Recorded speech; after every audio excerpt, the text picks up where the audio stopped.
everybody, and welcome to Late Night in Canada. I'm your host, Clare Blackwood. How was everyone's week? Mine was great until I realized that today would actually be the official anniversary of when I was told that my work was being shut down, and I actually wouldn't be going back to my serving job in the financial district anytime soon. But you know what? I thought, hey, instead of making this a sad day, I should celebrate a year of not having the violent urge to shank a lawyer in the throat with a wine glass stem after he asked me what I went to school for, and I say, theater. And he says, haha, I guess you hate money. And I say, And then he says, well, I've got to go. I've got tickets to the theater. And I do not stab him because I wouldn't do well in prison, but my hand would be inching ever so slowly towards his wine glass in such a subtle way that he would never in a million years see his own death coming. But I would, because I've been visualizing it ever since he sat down and asked to order something off menu. And then, anyway, I bought myself a cupcake to celebrate. I hope you do something nice for yourself today too, whether it's having a glass of wine, doing an online yoga class, or hunting that lawyer down and letting him know that you'll never forget what he said. You'll never forget. Self-care is very important. And with that, let's get to the news with This Week in the North. On Monday, we learned that Canada ranks worse than most developed countries in a COVID-19 misery index, a new study published by the Ottawa-based Macdonald-Laurier Institute that claims that Canada is rated 11th out of 15 countries on a scale of miserableness, due to unemployment, personal restrictions, and a slow vaccine rollout. Misery Index also happens to be the title of the new upcoming Fall Out Boy album, with tracks such as Dance Dance with Your Cat Alone in Your Apartment, Thanks for the Memories of All the Friends I Used to See, and A Little Less 16 Candles, A Little More Touch Me, Please God Touch Me, I've Forgotten What the Skin of Another Human Being Feels Like. Also on Monday, Toronto's Youth Cabinet wrote an open letter to Education Minister Stephen Lecce, officially calling on the Ontario government to provide free menstrual products in public schools across the province. Okay, there are two excellent things about this. The first is that the Cabinet's request for funding means that somewhere, at some point, Doug Ford is going to have to learn what a tampon is, because we all know that he thinks it's a tool or something that's used to repair drywall. The second thing is that it probably actually won't take much to convince Stephen Lecce to go along with this. I mean, he should be used to conversations about blood, considering that blood is what he feasts on once a year when the harvest moon is nigh. On Tuesday, a constitutional rights advocacy group called the Canadian Constitution Foundation launched a legal challenge against Canada's federally mandated quarantine hotels policy, claiming that the policy is an unjustified limit on the rights of Canadians' charter-protected right to enter Canada, and referring to the hotels as prison hotels, alongside this dramatic image of two people in crisp white prison t-shirts being held hostage by the world's most notoriously difficult bondage. Cling wrap? I must confess, I spent a bit of time trying to come up with something witty to say to the fine people of the Canadian Constitution Foundation, and then just decided on, shut the fuck up! Just shut up! Don't travel! If you travel, pay a fine and stay in a goddamn hotel for a few days like everybody else! God, we're like 6 months away from being able to lick people's faces again! Why are you making this so hard? Who hurt you? Where did this come from? In equally frustrating Tuesday news, BuzzFeed announced the closure of HuffPost Canada's operations, as well as the firing of 47 U.S. staffers, in an abrupt and frankly cruel move that comes just a month after BuzzFeed acquired the popular news blog. BuzzFeed chose which employees to fire after making everybody take a quiz that told them which Sex and the City character they were, and whoever got Samantha was shown the door. On Wednesday, it came out that the reason behind Doug Ford's controversial plans to pave over an area of protected wetlands in Pickering was that he was gunning for an Amazon warehouse to be built there, like he was auditioning for the role of every villain in a Hallmark Christmas movie. However, in a dramatic twist, Amazon announced on Friday that it would not be building its warehouse over the wetlands due to environmental concerns. Yay! Wait, am I cheering for Amazon? Are they the good guys now? Is this what Doug Ford has done to our sense of morality? Oh my god, I think I'm having an existential crisis. I need to take a nap. Going into the weird shit I never thought I'd have to ask folder, have you bought any mossballs lately? Because if so, you might be destroying the ecosystem. The Alberta government announced on Thursday that mossballs shipped to Canada from Ukraine are hiding zebra mussels, a highly invasive and damaging species that can clog entire waterways and mess up the aquatic food chain. Which begs the question, what is Ukraine plotting? And why is the plot so convoluted? Ah yes, this is how water wars start, not with bang, but with cute little green aquarium accessory and tiny, tiny fish. I'm onto you, Ukraine.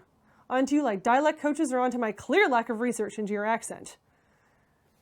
On Friday, an Amazon warehouse in Brampton was ordered to close down after a COVID-19 outbreak.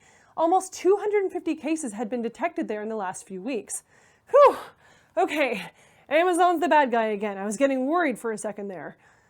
All workers were ordered to self-isolate for 14 days, or in Amazon language, 80,640 wasted 15-second bathroom breaks. Brampton Mayor Patrick Brown stated that he was glad public health made this bold move. Bold? 250 people had a potentially life-threatening disease. That's not bold, that's common sense.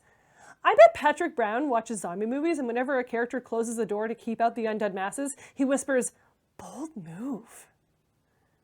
And finally, the CRA announced that it would be locking 800,000 Canadian taxpayers out of their accounts until March 22nd due to a potential information breach. Oh no, that's the week I had carved out to do my taxes. I'm just super busy for the rest of the year, so oh well, not my fault. Thanks for the free money, Justin. Bye! Last Sunday, Prince Harry and Meghan Markle's explosive interview with Oprah Winfrey about the royal family's indifference toward Meghan's mental health and safety, and allegations of racism towards their then unborn child from a senior member of the family sent shockwaves around the world, and caused many Canadians to ask, are we still cool with being tied to all of that? Debates about whether Canada should leave the Queen and the monarchy behind for good have existed for decades, mostly pretty quietly. But this recent interview seems to have struck a particular chord with Canadian politicians and citizens alike. And I got curious because this was something I knew almost nothing about. I don't want to brag, but when I studied history in university, I chose to focus on topics that would be much more useful to my everyday life than how our country is run, like Egyptian hieroglyphics and the evolution of tanks in World War II Germany. So let's talk about the monarchy. I'm going to look at exactly what Canada's relationship to it is, how Canadians feel about it, and how we could go about leaving it, in this week's The Focus. The monarchy. That thing you think about every once in a while when the Queen's face pops up in the news to remind you that she's still here and will never die. Seriously, how old is she? 90? 300? If Dorian Gray had one painting in his attic keeping him alive and kicking, this woman clearly has a whole gallery wing. But regardless, over 150 years past Confederation, we still have the Queen as Canada's head of state and declare our allegiance to not only her, but to all of her heirs and successors. So why is that? Canada's a big boy now. We should be able to leave our family home and make it on our own, especially when that family home has a rampant history of racism, colonialism, slavery, and whatever the fuck these hats are. It's true that Canada's history with no, you know what? I'm sorry, I have to go back to this hat. What is that thing? It looks like the alien from Alien burst out of her head just in time to attend the Royal Ascot. It looks like the concept art for a live-action SpongeBob SquarePants movie. It looks like the Dark Lord Cthulhu took up residence on top of this woman's head. Who said yes to this? I'm not mad. I just want to talk. But as I was saying, Canada has a long and cherished history with the monarchy. A lot of people see it as a unifying symbol of Canada's heritage, while others see it as a useless figurehead that serves no real function within our democracy. So, which is it? The answer is, unsurprisingly, complicated. So how exactly does the monarchy work in Canada? Well, we entered into the British Commonwealth in 1931 as an independent realm, and in 1982 we created our own constitution and became completely independent. But Canada is technically a constitutional monarchy, wherein whoever the monarch is can exercise power according to our constitution. So basically, we're independent in the way that you can move out of your parents' house, pay your own rent, and get a good job, but you know that if your mom ever comes by to visit, she's absolutely going to tell you how you should be cleaning things. And you can't say no because she's your mom. She colonized, she made you. The Queen doesn't govern Canada, but she technically has authority over the executive government and does have emergency powers to refuse things like royal assent or the dismissal of the government itself. More importantly, she has a Governor General, who she chooses on the advice of the current Prime Minister and who acts as her Canadian representative. Think of the Governor General as the Hand of the King from Game of Thrones, only with fewer prostitutes and crossbow murders that we know of. The Governor General is technically above Trudeau in status and presides over transfers of power, imposes restraints on the Prime Minister, and rarely settles conflicts over who gets to govern the country. They are supposed to remain apolitical. Again, in Game of Thrones terms, they do what they do for the good of the realm. Our last Governor General, Julie Payette, resigned recently after allegations of workplace harassment. And honestly, finding a new one in the midst of the current scandal involving Meghan Markle's assertions of racism and bullying might be difficult. Who wants to represent an institution that has quite recently dealt not only with accusations of racist behavior, but also the very unresolved issue of Prince Andrew's relationship to Jeffrey Epstein, and the fact that the Queen is apparently married to the last demon boss I had to fight in Diablo 2. I don't want to be mean, but Trudeau stated recently that he isn't interested in talking about getting rid of the monarchy while there's still a pandemic going on, stating, "If people want to later talk about constitutional change and shifting our system of government, that's fine. They can have those conversations. But right now, I'm not having those conversations." Okay, that's understandable. Opening the can of worms that is our involvement with the monarchy during a global pandemic might not be the best thing to do. But it is important to note that in 2018, Trudeau fervently defending it, saying, "We now have 150 years of a tradition that has worked, that isn't directly harming us or preventing our success and our self-determination as a nation. Right now, I think it's fairly convenient and even nice to have a head of state that actually does not engage herself in the politics of the country." Now, I'm not a constitutional scholar. I know I'm as shocked as you are. But having an institution like the British Monarchy technically having final say over what goes on here, even if it doesn't do it very often, when it consistently proves that it's about 200 years behind things like modern traditions, race relations, and again, normal hats, doesn't seem like a great tradition to me. Also, its tradition is always a lazy-ass excuse for not taking a look at something that people are arguing might need to change. NDP leader Jagmeet Singh has voiced his negative opinions on the monarchy more than once. And so I think that it's clear, I've said in the past, that I don't see the benefit of the monarchy in Canadians' lives. There's no benefit to them. And now even more so with concerns about racism in the institution that were raised and pressures that were placed on Meghan Markle, just again highlight that exists in that institution, and that is also horrible. But let's move on to how the Canadian public feels about the monarchy. A big reason why many Canadians are hesitant to consider leaving it is our love of the Queen herself, which makes sense. The Queen has been alive longer than most Canadians. She's all we've ever known, and has been firmly ingrained in most of our brains as a woman of integrity and strength, regardless of the fact that the institution of which she is the head has a past that, to put it kindly, is shady as shit. But when she eventually dies, or more likely abdicates to go be immortal somewhere warm and sunny, Prince Charles is up next to lead us.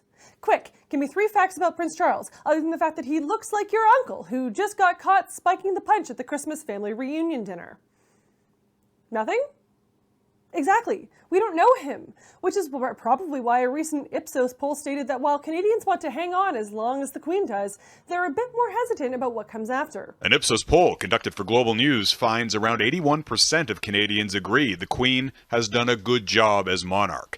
But the same poll found that without the Queen, Canadians are divided. Around half want Canada's formal ties to the monarchy to end once her reign is over.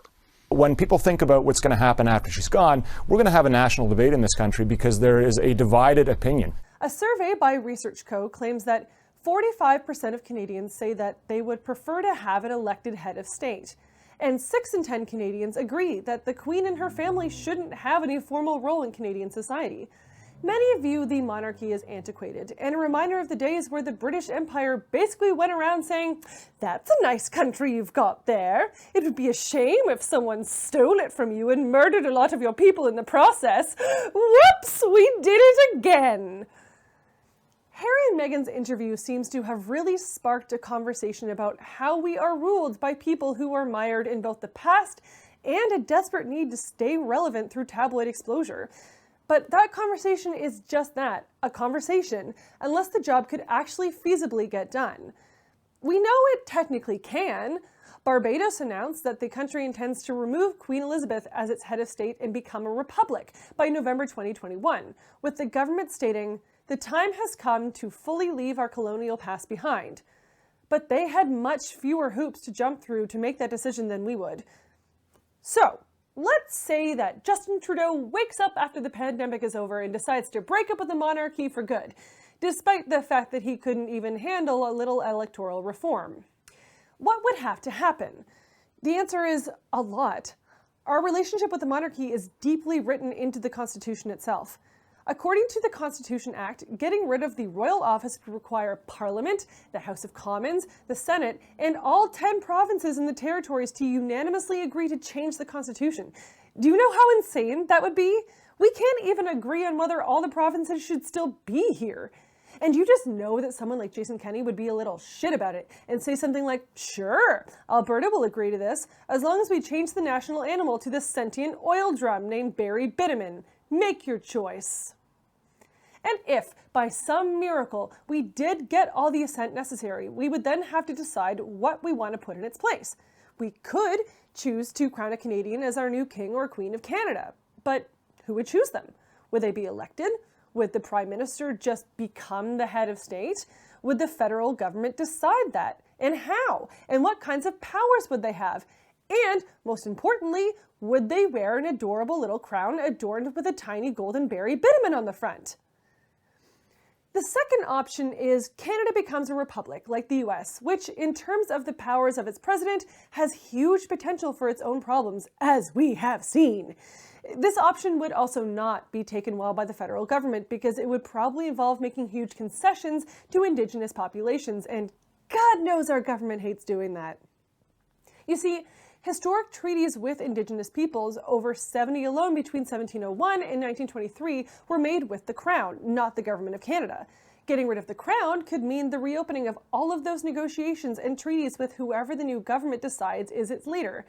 And if the history of the Canadian government's treatment of its Indigenous people is any indication, those renegotiations could go very poorly for them. And for it to not go poorly for them, our government would actually have to step the fuck up and do something about its relationship with Indigenous communities. And that's a lot of work, you guys, and it's been working for 150 years of tradition, so it's probably fine. The Confederacy of Treaty 6 First Nations has called on the Queen to appoint a First Nations Governor General, which would be awesome and long overdue. Whether that happens or not remains to be seen, but it would be a step in the right direction. Time will tell whether this conversation remains at the forefront of public consciousness after the pandemic is over. And let's be honest, the government will always ask, is it worth the massive overhaul of our constitution and governmental systems to get rid of an institution that, overall, has very little effect on how we run as a country? But it's a conversation worth having. And frankly, if getting rid of the monarchy means that I will never, ever have to see this hat again, count me the hell in. This has been The Focus. My guest tonight is Ali Momen, an actor who, until the pandemic hit, was starring in the smash hit Canadian musical Come From Away in Toronto. However, in the last year, he has switched gears into politics and is currently running for the Liberal nomination in my riding of St. Paul's. He is championing what he calls the Arts New Deal and an arts tax credit. We sat down and chatted about both of those things, plus his transition from theater to politics. Take a look. Hello, Ali. Thank you so much for coming on Late Night in Canada today. Thank you for having me, Claire. So, a year ago, you were starring in Come From Away, and now you're seeking the Ontario Liberal Party nomination for Toronto St. Paul's riding. Yes. How does that happen? You know, it's something that I've always, for many years, it's been in the back of my head. that, and there was this inkling feeling that eventually I would be running for public office.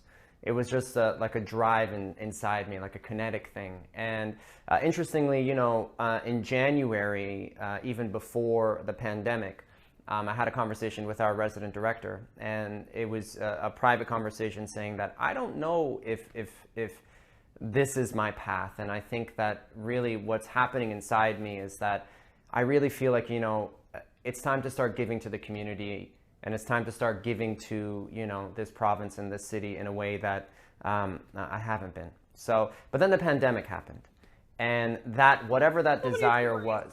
So many stories. Yeah. And then the pandemic. So many stories. Yeah, and then it became urgent. You know, it became urgent. And it's not just the pandemic. You know, you think of everything that has happened, Claire. I mean, you have thousands of people dead. We have a pandemic, 8 minutes and 46 seconds. A cop had a knee on George Floyd, and we saw everybody on the street. You know, you look at what's going down with small businesses shuttered. You look at what's happening with seniors, not just, you know, disrespected, but disregarded. And you just kind of go, it's not so much why are you running, it's how could I not be running? How could I not be thrust forward right now and try to do something? So here I am. Gotcha. Well, it's always nice to see artists going into politics, because I think that, I mean, and this is one of your key things that you're running on, is including the arts more so than they ever have been, because I think Canada has a real problem with arts funding. And so one of the things that you were running on is the Arts New Deal. So I would love for you to tell us about that in your own words. Yeah, because, you know, you make a really great point. The catastrophe that has happened to the arts and culture industry in Canada, for us, like, we understand as artists is bad in the respect of just, you know, what arts is, but we also understand the second order effects of art and culture being decimated. And that is what it does to the economy. So, you know, people don't realize that arts and culture accounts for, you know, 3% of our GDP, 650,000 jobs, and every job in art and culture gets you 3.8 jobs. It just spurs economic activity. So when this pandemic happened, I said to myself, we have, you know, artists that are dormant right now, thousands upon thousands of artists that are dormant right now. And what can we do to, like, get them out, engage in the making of art? Because what that would do is that would drive the economy forward and also get people back into their communities. So I thought of an idea called the Arts New Deal, which is very similar to what happened in the 30s with Roosevelt, in which he basically elevated a violin and a shovel to be the exact same thing. And he hired artists all across the country to basically make art. And it was something that was like an infrastructure project for art, and it pushed and transformed that country to the next level. And that's kind of what I'm hoping that we can do right now. Right. And is this a project that is going to, you envision in continuing post-pandemic? Yeah, it's something that I absolutely believe should be a part of our economic recovery. You know, for me, the idea, one of the pillars of the campaign that I have, it's not the notion of shop local. It's beyond that. It's live local. We need to rebuild our economy door by door, block by block, neighborhood by neighborhood. Because what people, I don't think, understand is even when this pandemic is over, so much of our experiences has changed. Yesterday, for instance, Zoom released their quarterly reports, and Zoom is not stopping. They are still going to thrive. So what we have to do is we have to do everything we can to get ourselves re-engaging with our communities, re-engaging with our neighborhoods, and living local. And so one of the things that I think is really important to do that, aside from like small business supports and incentives, is the incentive of art and culture. Because you and I both know what happens when people experience culture. They also experience everything around it, the restaurants, the shops, like everything.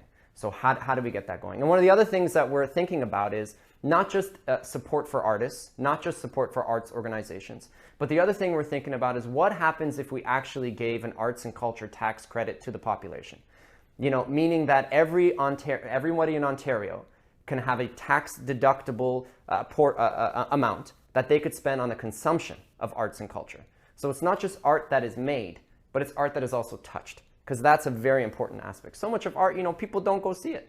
And, you know, you and I have probably done shows, Claire, you're like, you go out and you're like, there's like 30% house full. You know, Come From Away wasn't like that, and that was a blessing. But you know, we need to get people touching the art. It's very important. It is, especially because often the arts are unaffordable for a lot of people. Yep. So that's yeah, it's a classist thing, you know. It's totally true. I mean, you know, come from away, there was a subset of people that watch it. I work at the Shaw Festival, still a subset of people that watch it. And really, how do we, because equity is a really great thing. You know, everyone has equal access to go see the theater, but does everyone has equity in the ability to do it? No. Absolutely. And so I noticed that on your website, it's makeartswork.ca. If you want to know more about this program, you specifically mentioned that you will be making work for minority and Indigenous artists. And Sure. I think that's great considering, you know, obviously the 2019 cuts to the Indigenous Culture Fund by the Conservative government in Ontario. Yeah. Will that be a priority for you? Yeah, one of the pillars of the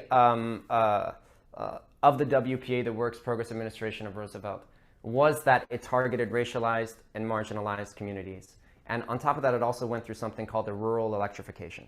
And what that did is that it spread art, and the mandate of it was to allow people to make art who probably wouldn't be making it before. And that is something that is imperative, because at the end of the day, you know what's really crazy is that the more voices that we have, the more talent that shows up. And the more talent that shows up, the better everything is. What we're talking about, this kind of equity, is actually not a give. It's a get.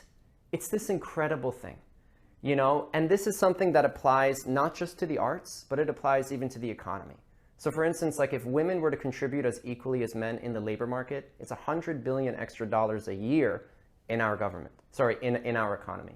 And if only 10% of corporate leadership is female, then that company has 24% higher income, and it has a 47% greater dividend. So when we can throw extra voices and new talent out to make stuff, it is great for all of us. Okay. And that makes sense. And so if you do end up getting the nomination, Sure. how will you be working to implement this deal? Like, how can we make it into a program that gets the necessary funding that it needs? Sure. So, you know, we just found out today that the Conservative government put $24 million out for funding. $24 billion would be incredible. I was going to say, wow. I'd be like, wow, it's raining. It's raining. Make it rain.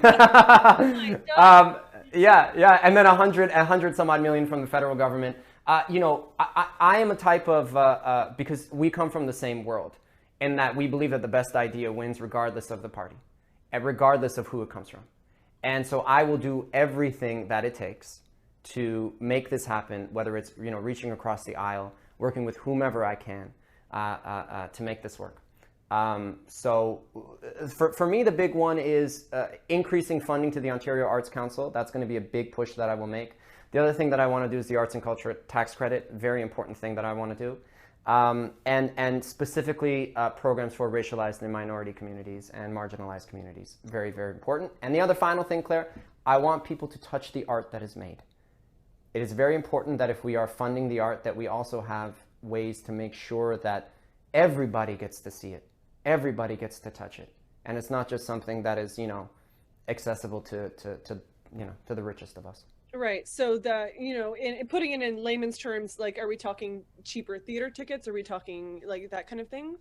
Yeah, well, the Arts and Culture Tax Credit will basically allow people to get, you know, to have access to not just experience theater, but to experience a museum, a concert hall, the symphony. And then also when we fund organizations, particularly organizations from Black artists, Indigenous artists, women artists, LGBTQ artists, what we do is we also give them the ability to make art that you can go and see as well too.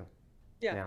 I think that is a great And idea. a lot of it should be free. A lot of it should be on the street. A lot of it should be free. Yes. And it should be on the street. It should be on the street because, again, the return on that investment is huge.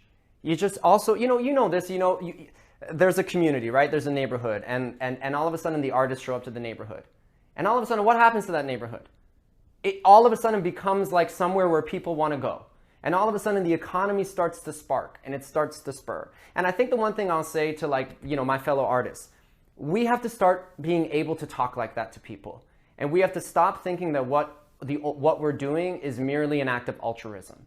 what we are doing is also an act of deep and profound financial benefit to whomever is around it. It's very, very, very, very, very important we start talking like that and knowing our worth. That what we're doing is not, it's not just a pie in the sky. It's not just for your soul, it's also for your pocket. People really understand that. It's important for us to talk like that. Yeah, absolutely. And I think a lot of artists do feel that way. And I think what they lack is the funding. So we need more of that if we are. Yeah, compared to Germany, it's much less. Well, I mean, yeah, Germany, I think does double per capita on what they spend on exactly. that. Like I can say I know my worth as an artist, but I will still do free things because there is no money for it. So I agree with you. And so my last question to you is, beyond the Arts New Deal, which is great, what are your plans to draw young people and artists to the Liberal Party? Because it has often been criticized by those groups for not being progressive enough, for not standing behind those people. So, I mean, especially at the federal level, but as a provincial ambassador, what issues do you hope to address in terms of that? And like, what can we do better? Sure. I think first, the most important thing is, I have been a member of the Liberal Party for my entire life, like ever since I was 19. I didn't come out of the womb of liberal. I was born in Iran. Didn't even know what it was. But what I will say is that within the current platform that is being fine-tuned and created, and I have read kind of documents in respect to what the Ontario Liberals really believe needs to happen for the recovery post-COVID. I can assure you that arts and culture, particularly arts and culture that electrifies our communities and also gives voice to individuals who are racialized, marginalized, and indigenous communities and women, is really a big part of the platform, and it's really going to be there. And if I didn't believe that, people who know me know I wouldn't be here, saying that. I can assure you that that is going to be a thing. And also, here's the thing. Here's the point. Here's the big point of also why I'm here. Here's the thing. A lot of people actually don't know that you can nominate a candidate to be on the ballot in the provincial election. A lot of people don't know. So for instance, 18,000 people voted Liberal in Toronto, St. Paul's, around there, and about 1,300 more voted for Jill Andrew, who I like and respect deeply. But only hundreds of people showed up to the nomination meeting. And it's not, a party is not a monolith. A party is made of people and ideas. And so what I can encourage is that if you do live in Toronto, St. Paul's, or even if you don't live in Toronto, St. Paul's, it is important to really kind of get involved in the party politics, because you have a say in what the party is going to be about. And that's something that is very important. And what do you see in your future for when we're able to gather and go to the theater again? Is your path now, or is kind of going back to the arts and the theater still a thing in the back? No, for me, everything that has happened this year has definitely been the catalyst to do the thing that has been living inside me for years. That's great. And it really is. And the other thing also to think about is that everything that you and I have both kind of amassed being in the creative world, the whole thesis is what happens if those lessons of empathy, creativity, humanity, imagination, disagreeing without being disagreeable, listening to other people, what happens if that intersects with politics as well too? And hopefully, I think there might be even maybe a little bit of joy. So I kind of think more people like us should be running. I think you should be running. Why aren't you running? Claire, you should run. I'm doing that. All right, well, I'd love to see you at Queen's Park. I'd love to see you running the world. All right, maybe someday. Ali, thank you so much for coming on the show. It's been a pleasure. Thank you so much. Yeah, thank you so much. This week, most of us in Canada are celebrating a pandemic anniversary of some kind. And whether you've spent the last year alone, with your family or roommates, working or unemployed, I just want to say we did it. We got this far, and I'm proud of us. And the end is finally in sight, despite all of Doug Ford's efforts to the contrary. So I'm going to eat my cupcake and be grateful to be able to make jokes for you right now. As always, this has been Late Night in Canada. Thank you so much for watching, and I'll see you next week.